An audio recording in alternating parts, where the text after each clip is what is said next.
Magandang umaga! Narito na ang ating aralin sa Araling Panlipunan para sa ika-5 at ika-6 na linggo. Ang ating aralin ay tungkulin ko sa aking komunidad. Ako si Miss Edsy, ang gurong makakasama ninyo para sa talakayan. Sa araling ito, inaasahang maipaliliwanag mo na ang karapatang tinatamasa ay may katumbas na tungkulin bilang kasapi ng komunidad. Sa pagtamasa ng karapatan, dapat mo ring maunawaan na sa bawat karapatan ay may tungkuling dapat gampanan upang mas maging maayos, mapayapa at maunlad ang iyong komunidad.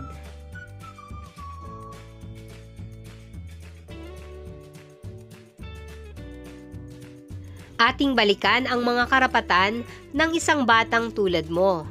Una, maisilang at magkaroon ng pangalan at nasyonalidad. Pangalawa, magkaroon ng tahanan at pamilyang mag-aaruga. Pangatlo, manirahan sa payapa at tahimik na lugar. Pang-apat, magkaroon ng sapat na pagkain, malusog at aktibong katawan. Panlima, mabigyan ng sapat na edukasyon. Pang-anim, mapaunlad ang angking kakayahan. Pampito, mabigyan ng pagkakataong makapaglaro at makapaglibang. Pangwalo, mabigyan ng proteksyon laban sa pang-aabuso, panganib at karahasan.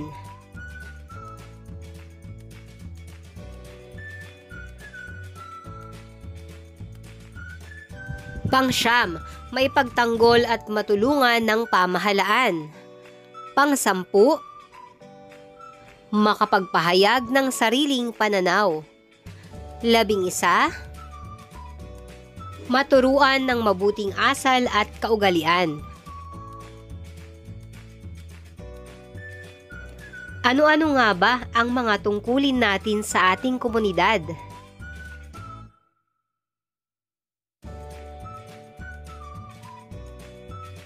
Ano kaya ang magiging epekto sa ating komunidad kung ginagawa natin ang mga tungkuling ito? Ano naman kung hindi? Ang ating mga karapatan ay may kaakibat na mga tungkulin. Tungkulin na dapat nating isagawa para sa ikabubuti ng ating komunidad.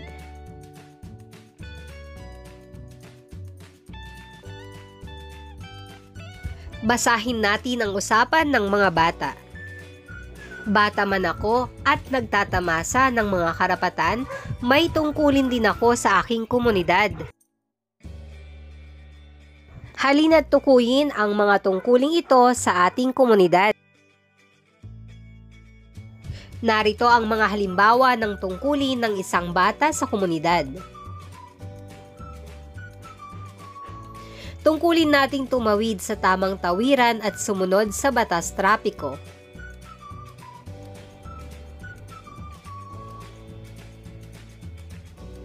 Tungkulin nating itapon ang basura sa tamang lalagyan.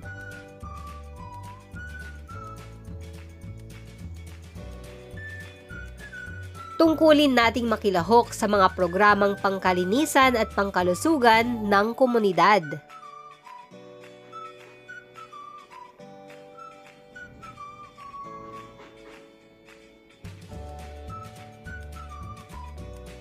Tungkulin nating tumulong sa mga nangangailangan, lalo na sa panahon ng kalamidad.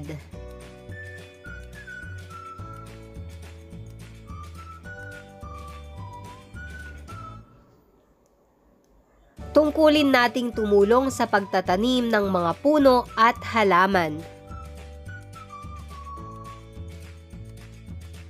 Dumako na tayo sa mga pagsasanay.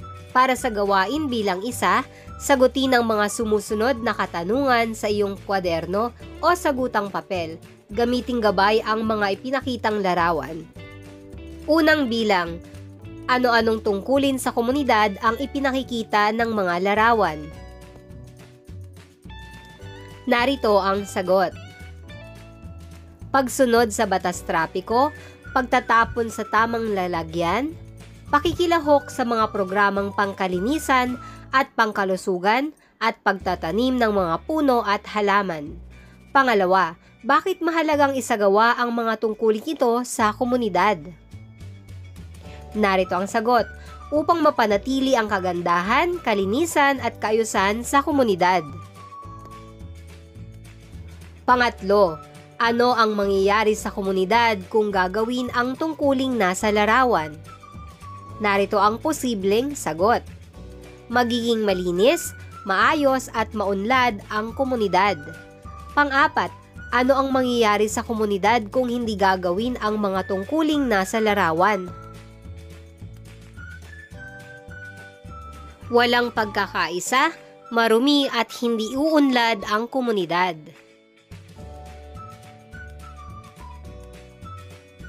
Para naman sa gawain bilang 2, iguhit sa papel ang maaaring maging epekto ng pagtupad at di pagtupad sa tungkulin. Una, maraming nagmimina sa bundok ng iyong komunidad na walang pahintulot ng pamahalaan. Ano ang maaaring mangyari sa komunidad? Narito ang posibleng maging sagot.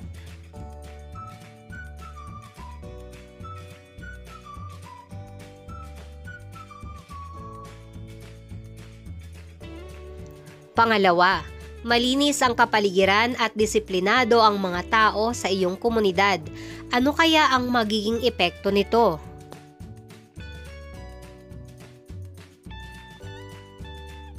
Narito naman ang posibleng maging sagot sa pangalawang bilang. Para sa gawain bilang 3, isulat sa iyong sagutang papel kung ano ang tungkuling dapat isagawa sa bawat sitwasyon. Una, namamasyal ka sa palaruan ng iyong komunidad. Nakita mong sinulatan ng mga bata ng pentel pen ang siso. Maaring maging sagot ang pagsasabihan ang mga bata na itigil ang pagsulat sa siso. Pangalawa, nakita mong itinapon ng iyong bunsong kapatid ang balat ng kinain niyang candy sa sahig ng inyong bahay. Ano ang gagawin mo? Narito naman ang posibleng maging sagot.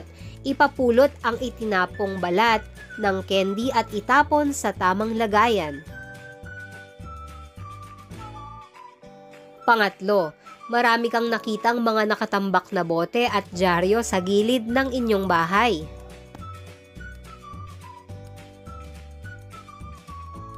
Sagot, ibenta ang mga ito sa junk shop. Pang-4, nakasulat sa baba ang bawal ang manigarilyo. Nakita mo na maraming tambay ang naninigarilyo sa tapat ng babala. Pagsabihang basahin ang nakasulat na babala.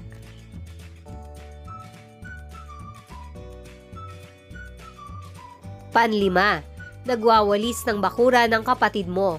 Inipon ang mga dahon ng puno at sinunog.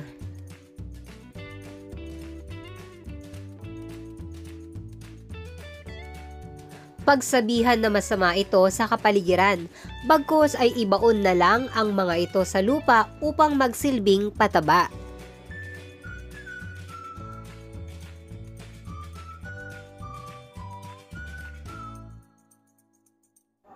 Para naman sa gawain sa pagkatuto bilang 4, iguhit ang hugis puso sa iyong sagutang papel kung kaya mo nang gawin ang mga nakatalang tungkulin.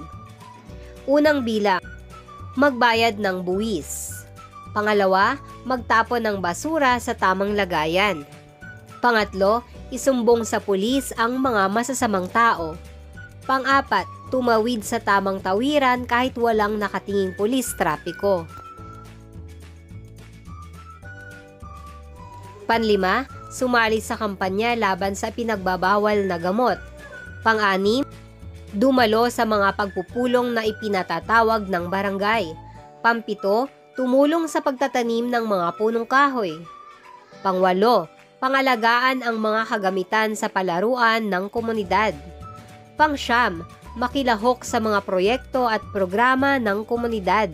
At pang-10, tumulong sa pagdakip ng mga magnanakaw.